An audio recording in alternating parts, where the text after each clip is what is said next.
네. 요즘에 제가 이제, 어, 이렇게 새롭게 한두 달 전부터 시도하고 있는 게 이제 18시간 공복이거든요. 그러니까 저녁 한 7시쯤에 저녁을 먹고, 7시, 8시 사이에 저녁을 먹고, 그 다음날 오후 한 1시 반, 2시 반 사이에, 그러니까 백반집 손님들이 이제 한 차례 다 빠져나간 이후에 이제 점심을 길 건너에서 먹는데 아주 인기 있는 백반집은 아니기 때문에 이제 반찬들이 남아 있죠. 근데 정말 아주 인기 있는 백반집은요, 11시 반, 12시 안 가면요, 반찬이 떨어져가지고 밥이 안 나오더라고요. 그래서 저쪽에 익산의 원광대학교 옆에요, 원광대 교수들이 자주 오는 그 백반집이 하나 있는데 이름 까먹었어요. 아, 그 익산 공공명상 미디어 센터 건너편에가 있어요. 그래서 가다가 이렇게 돌아가지고 들어가는 백반집인데 거기는 1시쯤 가면 반찬 떨어졌다고 손님을 안 받더라고요. 그래서 와, 근데 진짜 가성비는 진짜 좋고요. 그 백반집 원광대 그 아무튼 옆에가 있고 익산 공공 미디어 센터 옆에 있는데 정말 늘 생각나는 다시 가고 싶은 집이죠. 근데 여기 전주화실 건너편 백반집은 어, 딱 가까운 데가 두 군데가 있는데 한 군데는 좀 이렇게 인기가 더 있고 근데 살짝 불친절해요. 그래서 이제 안 가고요. 이렇게 같은 가격인데 뭐 맛은 약간 떨어지지만 그래도 인간미가 있는 그 가까운 백반집을 가요. 또 백반이 왜 나왔지? 아무튼 그래서 오늘은 또 2시에 군대에서 아직 군인인데 이제 뭔가 이렇게 제대를 앞두고 뭔가 고민이 있는 그 어떤 군인이 상담을 하러 2시에 온다 그래서 오늘은 이제 2시까지 기다렸다가 한 2시 20분쯤에 뭔가를 먹을 것 같은데 근데 참 이상한 게 이런 게 있더라고요. 이제 제가 이제 18시간 공복을 이렇게 해보니까 어, 언제가 배가 고프냐면은 저녁 9시 무렵인가? 9시에서 한 11시 사이에 한 12시까지 그 야식의 욕망이 생기더라고요. 그러니까 이제 제 몸에 과거의 습관이 남아 있겠죠. 근데 그거를 참고 아침에 또 일어나잖아요. 그러면은 배가 안 고파요. 그래서 오후 2시까지 돼도 이제 이렇게 견딜만 해요. 활동해도 괜찮고. 그러니까 뭐 기껏해야 그냥 아메리카노 한 잔 마시는 거죠. 그리고 이제 사과 주스 있으면 사과 주스 좀 마시고 아침에. 그리고 뭐 정말 이렇게 안 되겠다 싶으면 요구르트 마시는 요구르트를 마시면 되거든요. 그 정도. 아무튼 오늘 이제 어제 신문을 한 며칠치를 봤어요. 2월 달 거 이렇게 밀린 거를. 그래서 이제 좀 차에 놓고 와 버렸는데 공복 얘기를 제가 왜 하냐면 그러니까 이것도 신문 비전일 수가 있겠네요. 그 신문에 나온 이야기 때문에 제가 이 얘기를 꺼내고 또 이제 곁들이는 거니까. 우리가 이제 제가 최근에 이 양자생물학 책을 뭐 읽은 지는 한참 됐는데 다시 또 보고 다시 또 보고 하게 됐어요. 야쿠시바 때문에. 그래서 이제 이 양자생물학 여기에 이제 그 몇 가지 동물들이 나오는데 상어가 피분자의 진동을 느낀다라는 점. 그 다음에 새들이 철새들이 자기 이렇게 집을 찾아가잖아요. 비둘기가. 근데 비둘기가 코 부분인가 거기에 이제 어떤 그 방향을 감지하는 그런 기관이 있는데 좀 더 면밀하게 보니까 옛날에는 제가 한 20년 전에 그 비둘기나 철새들의 그 회귀 본능 어떻게 지구 자기장을 느끼느냐 그거를 지구 자기장이 또 교란되기도 하거든요. 하지만 고향을 찾아간단 말이죠. 그 연어가 이렇게 찾아가듯이. 그러니까 연어가 그 자기 고향을 찾아가고 철새들이 찾아가는 것도 역시 분자 진동을 그들이 그 후각 쪽에 가지고 있을 건데 그것도 다 양자적인 현상이라는 것이죠. 그래서 여기서 그 철새 얘기가 나오는데 근데 이제 신문에는 최신 과학 뉴스가 나올 거고 이런 책에는 예를 들어서 한 5년 전 뉴스가 들어가 있는 거죠. 근데 이번 2월달 신문에 그 동아일보, 제가 동아일보를 보는 이유가 사실 과학동화 때문이거든요. 과학동화에서 흥미있는 실험들이 있으면 꼭 신문에 나와요. 과학동화는 이제 제가 이제 이메일로 받아보는데 열어볼 시간이 없어요. 그래갖고 이제 오프라인에 그래도 신문을 보니까 이렇게 좀 구미가 땡겨서 보게 되는데 너무 재밌는 뉴스가 나와 있는 거예요. 과학 뉴스가. 뭘 실험했냐면은 인간이 완벽하게 차단된 공간에서 동서남북 자기장을 느낄 수 있는가 없는가에 대한 실험이 있는 거예요. 근데 결론이 나왔습니다. 자기장을 느끼더라는 거예요. 그런데 누가 어떤 조건에서 가장 잘 자기장을 느끼느냐예요. 그러니까 그 실험을 어떻게 하냐면은 이제 완벽하게 차단된 공간에서 회전 의자에 앉아가지고 몇 바퀴를 돌려요. 이렇게 사람을. 그래 놓고 동서남북을 알아맞추게 하는 거예요. 그런데 대부분 실패합니다. 거의 다 실패하는데 조건을 바꿔봤어요. 조건을 바꿔봤는데 그 남녀 중에서 여자보다는 남자가 더 잘 그걸 간파를 합니다. 그거는 뭐 진화 심리학적으로 이해가 가요. 왜냐면은 남자들은 예를 들어서 눈이 완전히 쌓였을 때라든가 뭐 예를 들어서 백야다 저기 북극 쪽에 남극 쪽에 그러면 해가 안 보이니까 어느 정도 파악은 하겠구나. 어느 하늘이 밝으냐. 근데 어느 하늘이 밝은지도 안 보일 때가 있거든요. 눈이 내리게 되면 그냥 뿌옇죠. 근데 그때 자기 집을 찾아가야 되는 거예요. 막 사냥을 하다가. 그러니까 남자들 중에 일부는 그 방향을 찾아가는 것의 그 발달을 만약에 그 집단에서 동서남북을 감지하는 그 공간 뭐랄까 정말 미묘한 그 공간 지각 능력이죠. 그 집단에 그게 없으면 다 죽는 거예요. 얼어 죽는 거지 만약에 헤매다가 죽는 만약에 사막이라고 생각을 해봐요. 사막은 그 당시 없었겠지. 밤이다 예를 들어서 밤 사냥을 하다가 해가 져버렸어. 그러면 그 방향 감각으로 집을 찾아가야 되는데 그때 이제 주로 이제 별을 보고 찾아가는데 날씨가 흐려. 밤인데 별이 안 보여. 그러면 그 상황에서 생존을 하려면은 연어나 이렇게 철새들처럼 북극 남극을 자기장을 감지하는 능력이 사람도 있어야 될 거 아닙니까? 근데 그 과학 실험에서 다 실패하는데 딱 한 조건에 남자가 막 회전 의자를 돌리고 나서 북극 남극을 감지하는데 굉장히 높은 확률로 그걸 알아맞추는 거예요. 어떤 조건이게요? 배가 고픈 남자였어요. 그러니까 공복을 유지한, 그러니까 밥을 안 먹은 거예요. 이제 배가 막 고파. 그러니까 온몸이 좀 민감해지죠. 아드레날린도 나오고 이제 막 사냥할 준비가 된 거야. 이제 얘는 완전히 헌터가 된 거지. 그 사냥꾼이 된 거야. 사냥꾼의 본능이 몸에서 살아난 거죠. 왜? 배가 고픈 상태니까. 근데 그것도 남자예요. 조건이. 근데 배고픈 남자는 회전 의자에 돌려도 북극하고 남극을 방향을 알아맞춥니다. 신기하죠? 이런 게 정말 그 어떤 저는 진화 심리학을 공부하면서 진짜 이거 재밌다. 인간은 그 과거의 기억을 이렇게 온몸이 기억을 하고 있구나.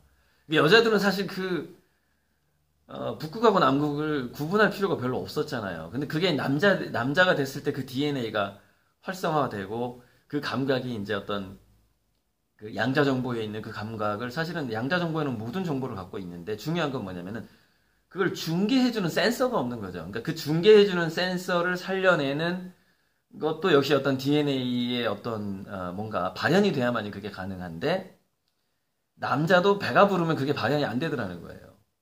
배고픈 남자만 회전 의자에서 나와도 북쪽하고 남쪽, 동서남북을 구분을 하더라는 겁니다.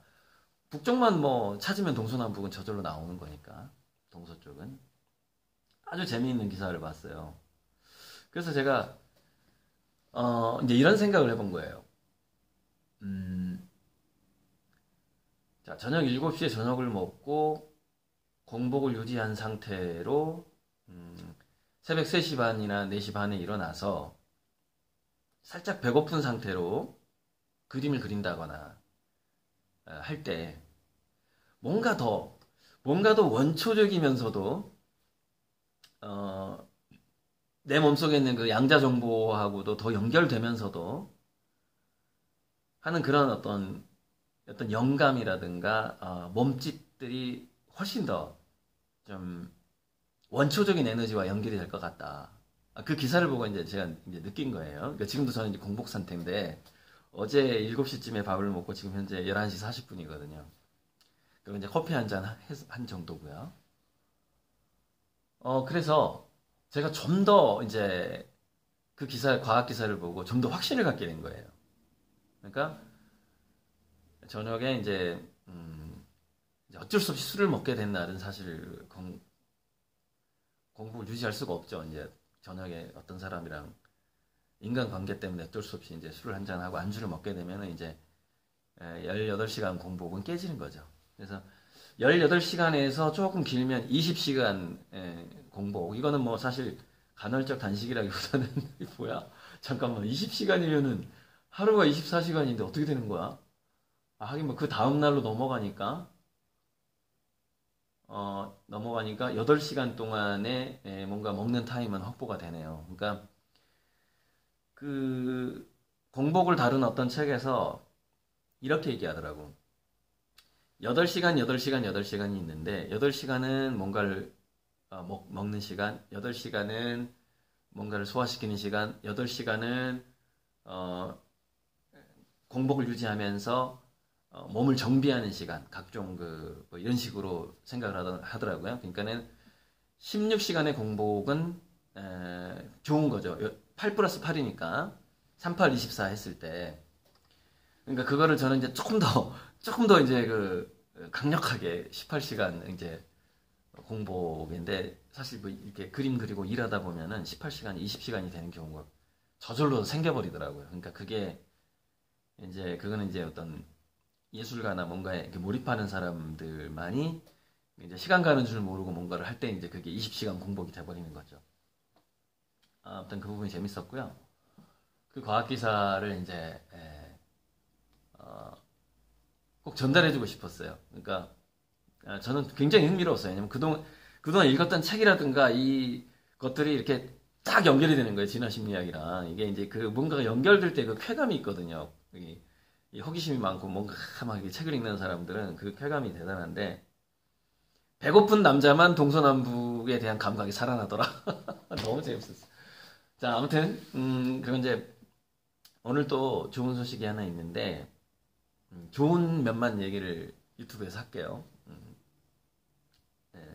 어떤 분이 저를 전주 익산으로 내려오도록 이렇게 최초의 유도를 하신 분이 계셔요. 김모 대표인데, 그 김모 대표가 그때 이제 제가 내려왔을 때, 제가 이제 기존에 쓴 책도 이미 이렇게 선물을 해서 이제 아는 상태인데, 그분이 그때 제 그림을 팔 수 있는 전문 갤러리 카페를 직접 건축을 해서 그 고리들 그림을 살려면 그 카페로 와야 된다라는 방식으로 한번 운영을 해보고 싶다 그랬어요. 그게 한 4년 전쯤 됩니다. 아마 5년 전일 수도 있어요. 아무튼 4, 5년 전의 이야기죠.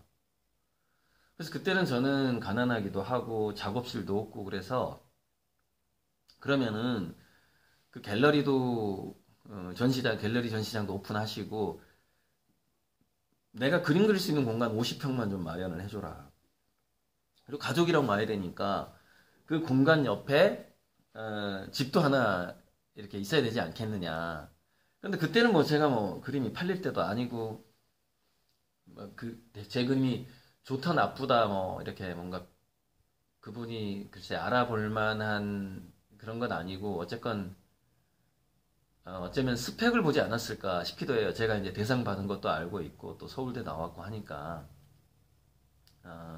그런 제안을 했는데 계속 일이 안 풀리는 거예요. 그러니까 그분이 돈이 안 되는 거예요. 돈이 자꾸 이렇게 그 갤러리를 지을 만한 건축비가 이제 여유가 자꾸 안 생기는 거죠. 그래서 그렇게 계속 몇 년, 한 4년 이게 딜레이가 됐고 이제 다 잊어버렸죠. 저도 잊어버렸고 그분도 잊어버렸고. 그리고서 또 뭐가 안 됐냐면은 제가 내려오게 된 게 한 5, 60평 작업실하고 옆에 집이 딸린 저기 완주 쪽에 집이 하나 있더라고요. 그래서 이것을 얻어주겠다.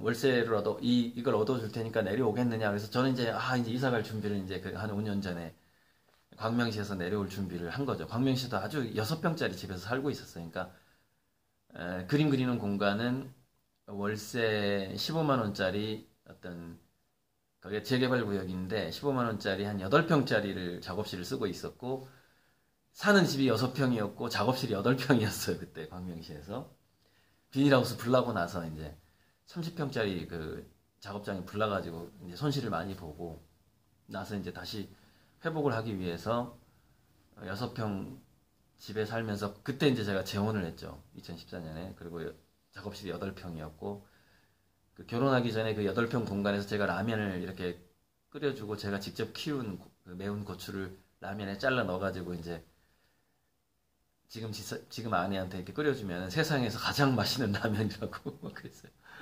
라면은 딱 하나만 끓여야 맛있습니다. 하나만. 고추가 좀 들어가줘야 돼.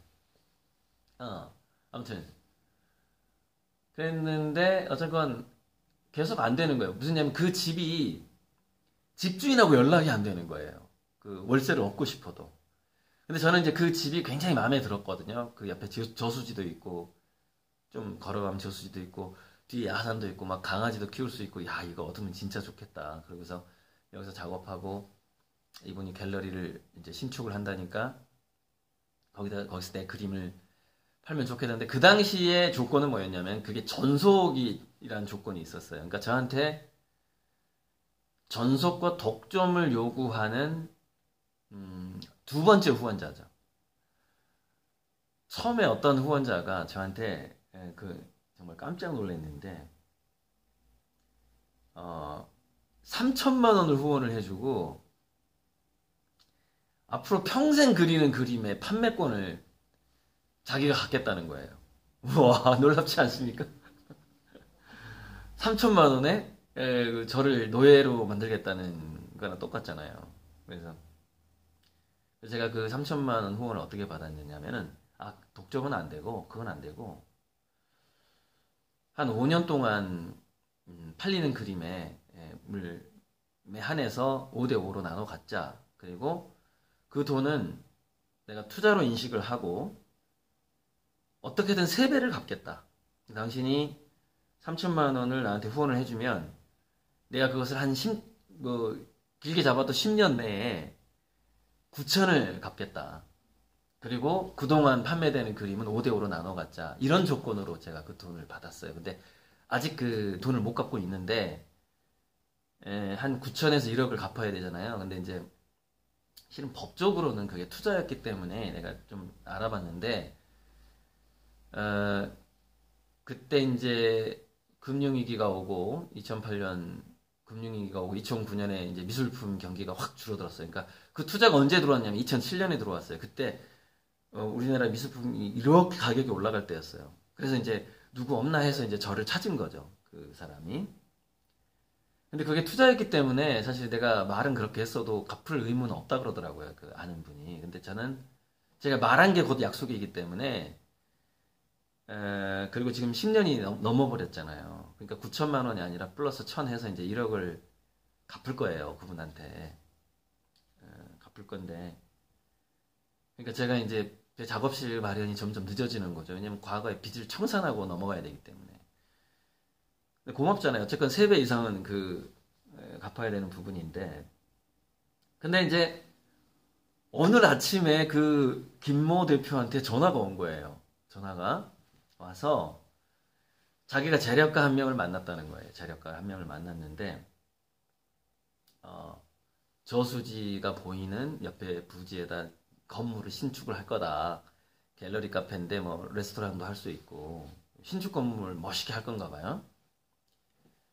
그런데 거기에 전시장을 하나 만들 건데 그 전시장을 고리들 갤러리로 이름을 하겠다는 거예요. 이름을 하고 싶다는 거예요. 제가 해달라고 한 게 아니라 예전에 약속했던 게 이제 다시 그분이 어떤 재력가랑 연결이 되면서 다시 리플레이가 되는 거죠.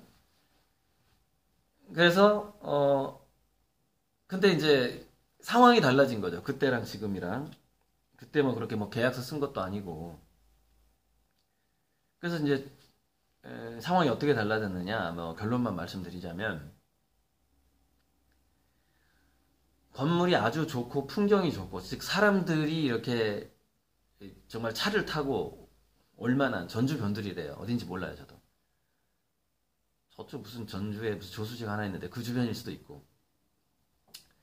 차를 타고 와서 정말 밥 먹고 커피 마시고 그림 보고 그림 사서 갈 만한 굉장히 분위기가 좋다. 그러면은 6대4.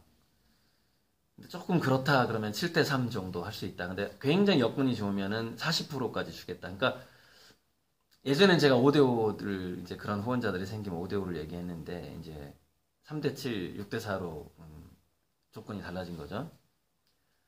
그리고 만약에 이제 그곳에서 미술품이 도난을 당하게 되면 60%의 가격은 그 분이 운영자가 책임을 진다는 계약서를 쓰고 써달라. 써주면 되겠냐 이러더라고요. 그래서 좋겠다, 좋다.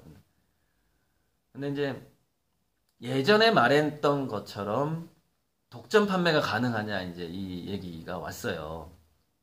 그거는 안 되는 상황이죠. 그때는 독점 판매를 왜 제가 오케이를 했냐면 작업실하고 집까지 다 구해주겠다고 했거든요. 작업실, 집, 갤러리 이 3가지를 통으로 주겠다 이랬거든요. 해주겠다. 그러면 한번 내가 독점 판매도 한번 생각해 볼 만하다. 그때는 이제 그런 얘기가 오갔는데 지금 상황에서는 집하고 작업실은 집은 제가 해결하고 있고 작업실은 다른 120평 작업실 지금 후원자가 또 있고 이런 상황에서 갤러리 하나 달랑 제 이름으로 고리들 갤러리라고 한다고 그림의 독점을 원한다는 건 말도 안 되는 거잖아요. 그래서 저는 그래서 제가 이랬어요. 저는 앞으로 100개가 넘는 수많은 갤러리를 상대하면서 그림을 공급해야 되는데 고리들 갤러리라는 이름으로 신축을 한다고 하니 거기서 그림이 팔려 나갔을 때 우선적으로 그 갤러리 전시장을 뭐 그림이 됐든 판화가 됐든 채우려는 노력은 하겠다. 그림을 다시 이렇게 그 공간을 그림에 우선적으로 공급해 주려고 하고자 하는 노력은 하겠다. 이 정도로 이제 이야기가 마무리됐어요. 그러니까는 제가 거기에 이제 독점되는 건 없고 저는 이제 2가지만 생기는 거죠. 그 갤러리 이름은 고리들 제 이름으로 갤러리가 되는 거고 뭐 그런저런 여러 가지 이유로 그분이 40%의 어떤 저랑 6대4로 나눠 갖게 되는 것이죠. 그래서 정말 이틀 사이에 이틀 사이는 아니죠. 지난 일주일간 정말 3가지 놀라운 사건이 생긴 거죠. 첫째, 제 그림에 1억을 투자하겠다는 사람이 생겼고요. 둘째로 수원시청역 초역세권 걸어서 2, 3분 거리에 120평 전층을 써도 갤러리로 쓰든 뭐 작업실로 쓰든 한 층을 이렇게 제공을 하고 싶다. 이게 이제 2번째 놀라운 일이고 오늘 아침에 당신 이름으로 된 갤러리를 신축을 하겠다. 갤러리 카페를 한쪽에서는 이제 음식도 팔고 차도 팔고 옆에서는 이제 전시장을 한 뭐 50평, 80평, 몇 평이 될지 아직 몰라요. 이제 그분이 어느 정도의 그 재력가인지 내가 모르니까. 할 테니까 그림을 공급해 줄 수 있냐. 근데 이제 독점은 안 된다고 했으니까 이제 최우선적으로 공급은 해 드려야 되겠죠. 고리들 갤러리 이름 자체가 고리들 갤러리잖아요. 그러니까는 이 세 가지 사건이 일주일 안에 터진 거예요, 지금. 3월 그림 할인 이벤트하고 3월 31일에 1억 투자가 들어왔고 4월 그 다음 날인가? 다음 날인가 뭐 해서 이제 그 수원시청의 그 실평수 120평의 그 공간을 편하게 써라 이 제안이 들어왔고 오늘 당신 이름으로 된 갤러리를 신축하겠다. 그러니까 그림을 좀 잘 공급을 해줘라. 이 제안이 들어온 겁니다. 놀랍죠? 감사합니다. 20년 전 또는 30년 전 제가 미술대학을 진학을 결정한 거는 뭐 31년 전이겠네요.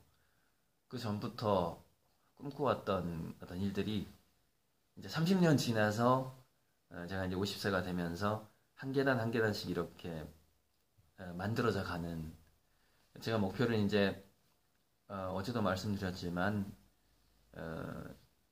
전 세계에서 5손가락 안에 드는 순수 회화 예술가가 되겠다 라는 말씀을 굴지의 화가가 되겠다 굴지의 글로벌 화가가 되겠다고 말씀드렸으니까 이미 제가 됐다고 생각하고 앞으로 이제 모든 상황들을 제가 조절을 해나갈 생각입니다. 네, 감사합니다.